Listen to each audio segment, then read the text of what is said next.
Everybody, you'll probably notice by now that I don't actually have a game today. Um, what I do have is a lot of cool stuff to talk about, like the Microsoft press conference today that happened at E3. Uh, I know a lot of people are very tepid on it. There are some people who are just really touting it. It was really the most awesome thing ever. There are some cool things about it. There's also some stuff that was not so cool, but that's just it's a grab bag. I mean, you can't please everybody. Just uh, I enjoyed a lot of the stuff that came out of it. Some people won't, but I just wanted to take a few minutes, and just talk about what happened at Microsoft's E3 conference. Basically, I put on a bunch of notes on the screen here that I'm just going to roll down all the list of all of the announcements that happened and my thoughts about them. So, without further ado, this unfortunately is not a game, but if you like it, I'm going to do some more with the other conferences, and I might just, rant some more. So, here we go. First up was Halo 5 Guardians. It's an enjoyable trailer. It looks like it's a direct sequel. I don't know about a direct sequel, but it looks like it's a sequel to ODST, the squad-based combat game that was between, I believe, Halo 3 and 4. Uh, I didn't play it. I'm not a huge fan of the Halo franchise, but it was really cool to see Nathan Fillion strap on the armor again. They gave him a full likeness as well. I think they scanned him in, put it in. They did a really good job on it. But you'll note that there's actual gameplay footage of this. It was really neat. That's not something that happens throughout most of Microsoft's conference, unfortunately. Um, Next up was a new title from Keiichi Inafune called Recore. Um, it's a really cool looking trailer, but that's all it is. There was no real gameplay. All it showed was the main character and her companion pet, which was essentially a really you have this core of blue energy that you can upgrade. At first, it starts out as a little robot, and then it comes in like a little robot dog. Then it upgrades to a larger robot thing, and it looks like a companion pet that you can upgrade. Really, from what I can gather, I may be wrong about this. I kind of hope I am because I'm so sick of them.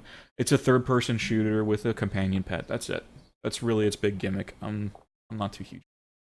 Um, the next thing I am super huge on Xbox 360 backwards compatibility. Full Xbox 360 backwards compatibility. I wanted to let that sink in because that is the freaking coolest thing that I saw at the entire E3 conference. This is my big thing. I have a library of probably 20 or 30 titles sitting on the shelf right there that, while I do have an Xbox 360 still, I haven't hooked it up. I haven't bothered. I just didn't see a need. I have got probably another 30 or 40 downloadable titles on that hard drive too. What's really cool about this is that if you own the game, like if you own those DVDs up there, you can just pop them in the Xbox One. It'll download the title and you'll continue. That's it. You have the DVD. You already have the game. It'll just install and continue, just like the Xbox One games. You'll need to keep the DVD, so you can't just, give it to somebody else, let them borrow it, blah, blah, blah, blah. I mean, you could, but they still need the DVD in order to continue playing. And that's kind of, I don't know how you feel about that. They went into talking about how all of their extensive Xbox 360 library is going to be on Xbox One, Xbox Live Marketplace for Xbox One. You can just download and play. You gotta rebuy them, but if you download and play them, you can play them on your Xbox One.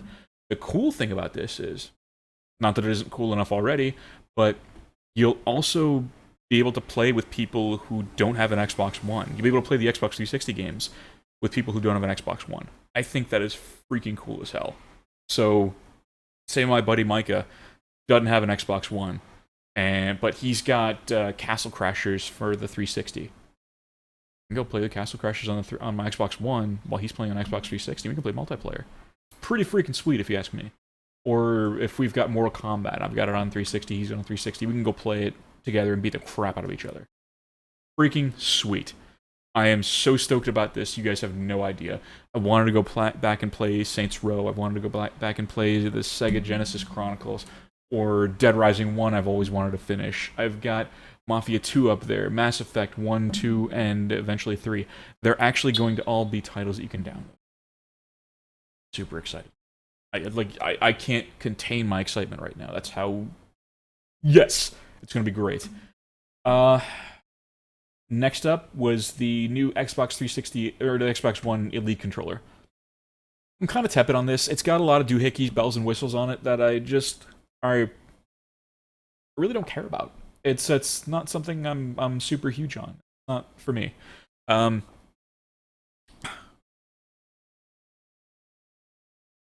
better. Sorry. But if that's your kind of thing, if you bought the Xbox 360 peripherals for your 360 controller, this might be up your alley. They just have it looks like kind of third-party peripherals that are already snacked on the Xbox One controller. Pretty cool. Next up was the Fallout 4 gameplay footage. They've got some blended clips, like 10-second clips of gameplay footage that blend from one to the next. So they introduced some cool new things, like the laser rifle that you crank up. It's kind of a clockwork thing. You crank it up and then let it fly. I thought that was a pretty cool addition. It's the new flagship weapon for Fallout 4. The coolest thing was that Dogmeat comes back. From Fallout 1 and Fallout 3, he comes back. I'm pretty happy with this. I liked Dogmeat. He's a big fan favorite.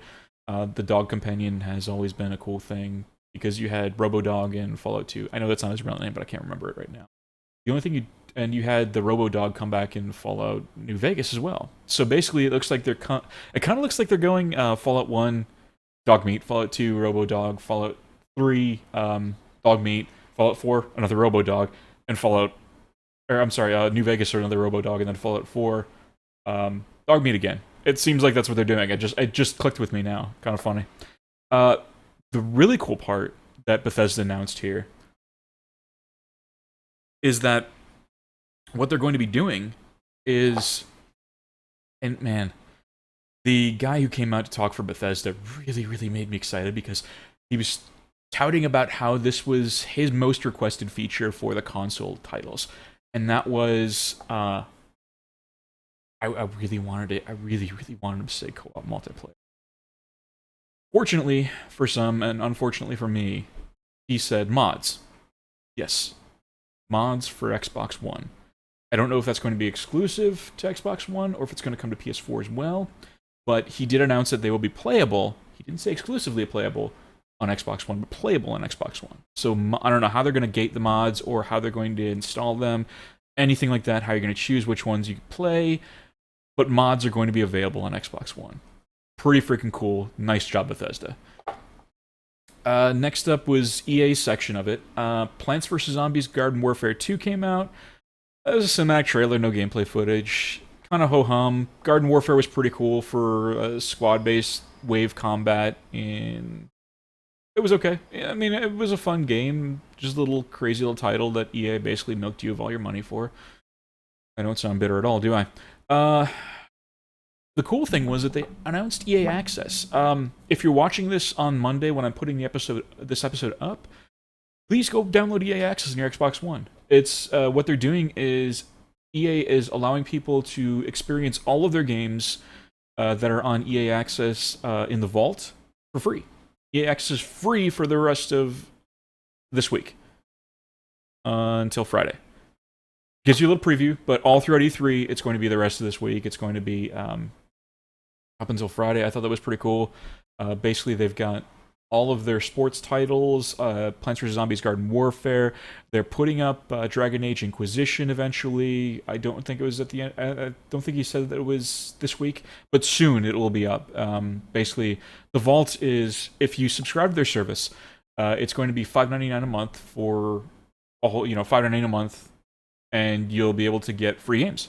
So their old titles, mostly Madden 15, FIFA 15, all their Sports 15 titles, as well as their MMA game. UFC, thank you. Oh, I'm thinking myself. But yes, their UFC game will be on there as well. Or they've got a couple other titles on there. I know Battlefield 4 is on there, and they're bringing in Dragon Age Inquisition as well. Pretty neat.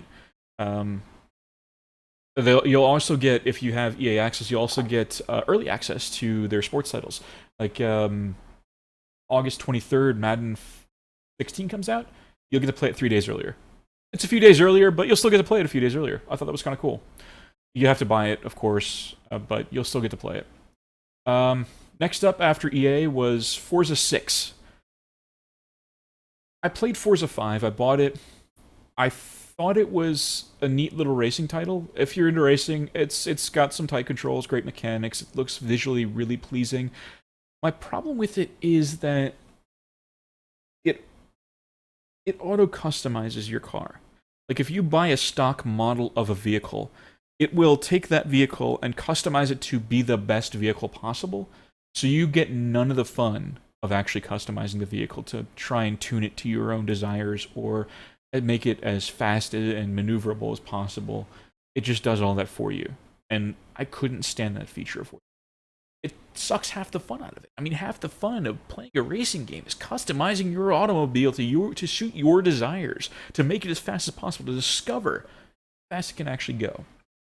And they took it out in Forza 5. So hopefully they add that feature back in Forza 6, or at least give you the ability to turn it off. There wasn't any actual gameplay footage. It was just a very pretty trailer, like most of the games in here. Dark Souls 3 is up next, and I never actually finished either Dark Souls 2 or Dark Souls 1. I'm playing through, kind of plodding through it on through Dark Souls 2 on PC. Occasionally I'll stream that, so if you want to look for it, please do. It was a good-looking trailer. I liked it, but I'm feeling like it's starting to get some franchise fatigue. Like they had Dark Souls. That was a commercial success. After Demon Souls, Dark Souls, then Dark Souls 2 came along a little bit later after, and then Bloodborne, and now Dark Souls 3. I'm starting to get a little franchise fatigue. I think it's going to be like a yearly franchise, kind of like Assassin's Creed. I got a lot of franchise fatigue out of that. My big gripe with Assassin's Creed was that as soon as, like, the week before Assassin's Creed 3 came out, they were advertising for Assassin's Creed 4. I understand why they want to capitalize and build up hype, but you haven't even released the third one yet and you're already advertising for 4? That really turned me off and I couldn't deal with it. I started playing 4 on 360. I enjoyed it for what it was. I just didn't get very far in it. And I'm just kind of fatigued with the whole series. I'm hoping that From Software won't do the same with Dark Souls 3. It was a nice little trailer. I liked it, but again, it was cinematic. That knight coming out of the ground, that was really sweet. If you haven't seen it, I highly recommend it.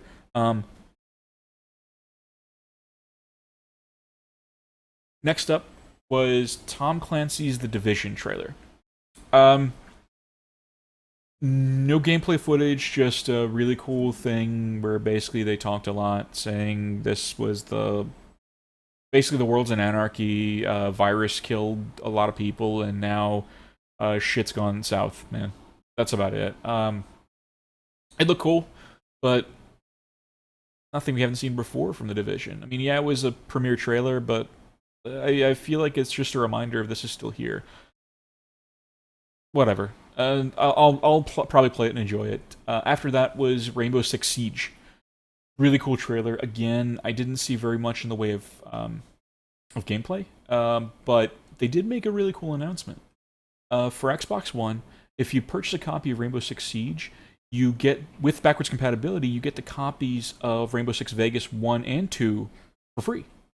And with backwards compatibility, you could play them like with Siege. I thought that was a really cool thing. Next up was, I mean, there's really not much I can say about Siege because I didn't see much in the way of gameplay. I'm hoping it'll be cool because I really like the concept of Rainbow Six. It's just, I don't know about execution. We'll see. I'm suspending any judgments until I actually see some real gameplay footage or I get to play the damn thing myself.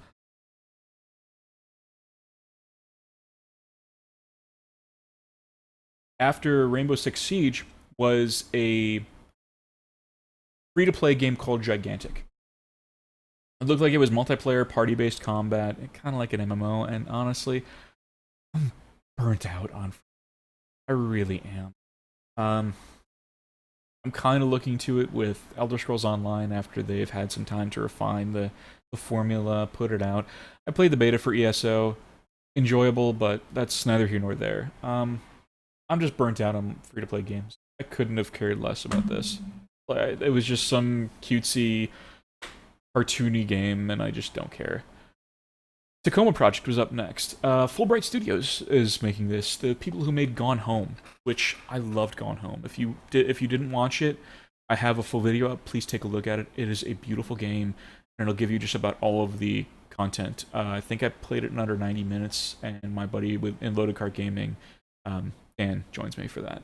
Very enjoyable. I didn't see much Tacoma Project.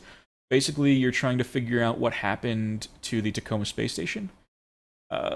Lunar Station? I'm not sure which one it was, but it's a similar thing to Gone Home. More of a exploration game than anything else. Trying to find, kind of like a point-and-click adventure. Not point-and-click, but kind of a first-person adventure. Enjoyable, but I'm not sure if you can die or anything like that. Like Gone Home, you couldn't die at all. Curious about the storyline, seeing how much it'll be like Gone Home. Next up was one of 4 indie games that basically I thought it was pretty cool that Microsoft brought out the indie creators and sat them up in there and gave them a chance to have like a 30-second to a minute gameplay footage. I thought it was kind of neat. First up was Ashen, which again, multiplayer exclusive. Or, I'm sorry, Xbox exclusive. Can't stand that. I really can't. I've already ranted about it, but I can't stand exclusivity. I've got to rant about it. I don't like game exclusivity. That is just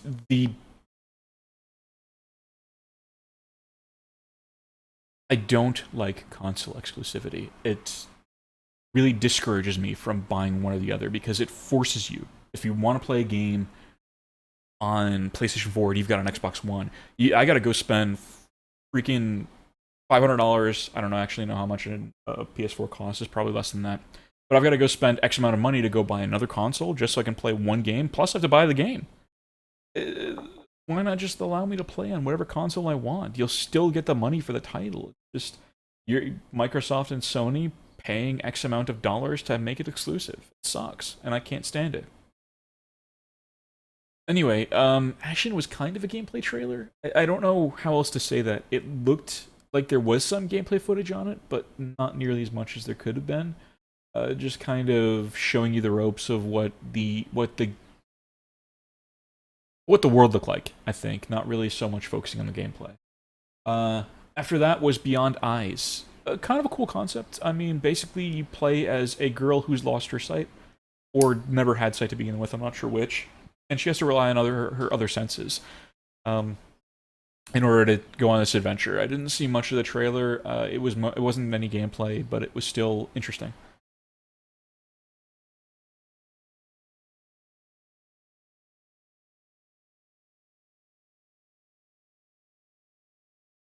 After that was a really, really cool looking game.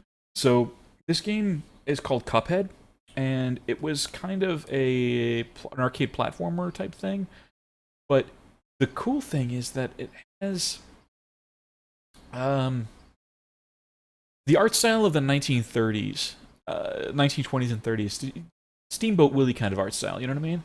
It had those same little like silent movie stills in the in between scenes where you see the characters animated, but then you get this scene in between where there's the text of someone talking. That was really cool. I really like the way it looks. I love the style, the way it feel, the look and feel of it, and I'm really kind of excited about it. After that was DayZ's creator debuting a game called Ion, and I liked DayZ. Actually, the only reason I bought Arma 2 was to play the DayZ add-on. I enjoyed it. I thought it was pretty cool. Survivalist type thing, that kind of thing appeals to me. I enjoyed it, but my problem is that this guy just kind of ducked out on DayZ and left it to rot. And a bunch of other people picked it up and started going with it. I liked that they continued with it, but I didn't like that this dude just abandoned his own project. So heck with this guy, seriously. So yeah, Benedazia probably will have nothing to do with Ion because of that. So after that was the new Tomb Raider. New Tomb Raider? So from what I saw, you play, of course, as Lara Croft. But it looks like they have the same engine. They didn't change up much. It kind of looks like it could have been a, just from what I saw. Granted, this is very, very little, so please, I might be wrong. Grain of salt type thing, but from what I saw, it looked like it was kind of that there really wasn't much new to it. She's got her climbing axes. She's climbing with this other dude. I didn't catch his name, and I don't think it threw it out either. But it didn't look like there was anything new to it. Like it looked like same as the the previous game, just in a different setting. But she was actually trading, actually doing something in Tombs. A novel concept, because there wasn't really much of that in the previous one. I've got most of the previous game up on the on previous videos. Please go take a look at those. I'll get to it, back to it eventually. I've just been waiting for Hannah. It's been a thing. She's just got caught up with so much stuff, so we'll get to it. She promised me that we'll get back to it, so cool. Thanks, Hannah. After that was Rare's Rare Games. They came out with something cool. They talked about a pack, just a rare collection of almost all their games. There's a couple of them that they couldn't do, that I didn't see on there, but for $30, that's a steal. I will buy it in a heartbeat. I will buy that pack and not regret a single cent of my money wasted. Not wasted. Spent. I'm looking forward to it. It looks really sweet. Basically, most of their library that came out on all the other consoles, including N64 games, which I really thought was really cool. They retained their rights as opposed to it being a Nintendo exclusive. See what I did there? After that, they debuted a new game, a new IP called Sea of Thieves, which I thought was really cool looking. There wasn't much. They did say that all of the gameplay footage was actual gameplay footage that they put in here, so I'm really looking forward to that. It's basically multiplayer pirate combat. Sweet. I love the look of it. It looked like you were having shit battles. You were farting around on the islands with your friends. I don't know if it's going to be a MMO title or if it's just going to be, multiplayer against PCs. But from what I looked at it, I'm kind of excited for it. Next up was what I thought was a really cool idea, and I'm looking forward to seeing what other applications it can have. But they debuted Minecraft on the Microsoft HoloLens. Basically, it was a HoloLens tech demo with Minecraft as the feature. I thought it was really cool. Essentially, what HoloLens does is it's holographic, kind of a visor, where I don't know if it's like kind of like what Google Glass tried to do, but hasn't quite gotten there yet. It's enhanced augmented reality, where say I've got on my back wall here, I want to project a screen. Not actually projecting, but with the lens on. You've got on this wall Minecraft. I can pick up my Xbox One controller and play Minecraft on it, or on this table here, I could project through my glasses. I could see the holographic projection of Minecraft. Yeah, he had an entire. All he said was create world. The entire world blew up on the table for him to look at and basically kind of make it seem like a Dungeon Master's table. So basically, he was able to, with his hands, just tell it to move up, and he was basically grab it and lift it up, and he could see underneath the world, underneath the town that he had with his friend. He could watch his friend float around. It was kind of like looking around in God mode, basically on omnipresent mode. You could look at your friends, follow them around, but you weren't actually playing it yourself. I don't know if that's the case or that you can't play it yourself unless you're using the controller or what, but it was a pretty cool tech demo, and I'm looking forward to it. So,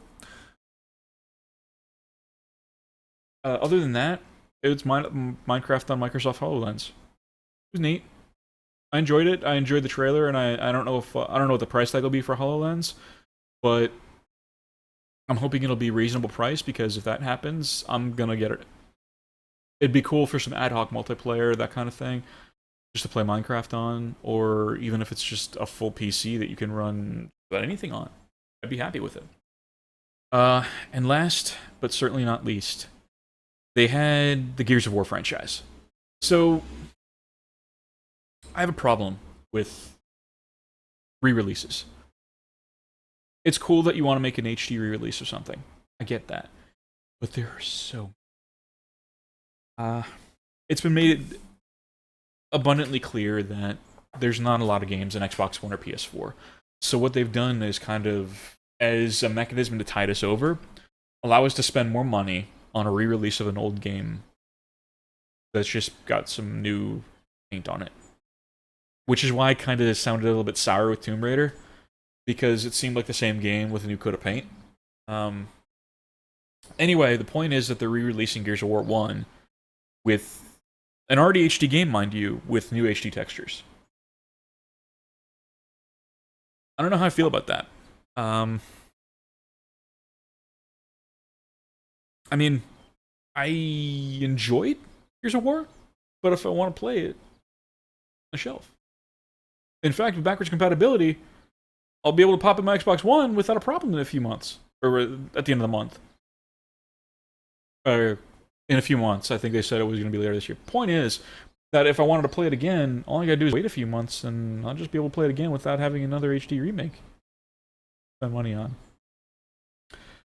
Then there was the... I hesitate to say Crown Jewel, but it was the last thing that they debuted here. And that was Gears of War 4. It looked really cool. I kind of had franchise fatigue by the time Gears of War 3 came out. I liked it. There's really nothing else to say. I really, really liked it. I loved the way it looked. I liked the way it played. Well, there was some gameplay to it, but it looked like it was very... there was kind of a survival horror aspect to it. At least that's just what I gleaned from the trailer. You're down in a very dark, dank, just really spooky place.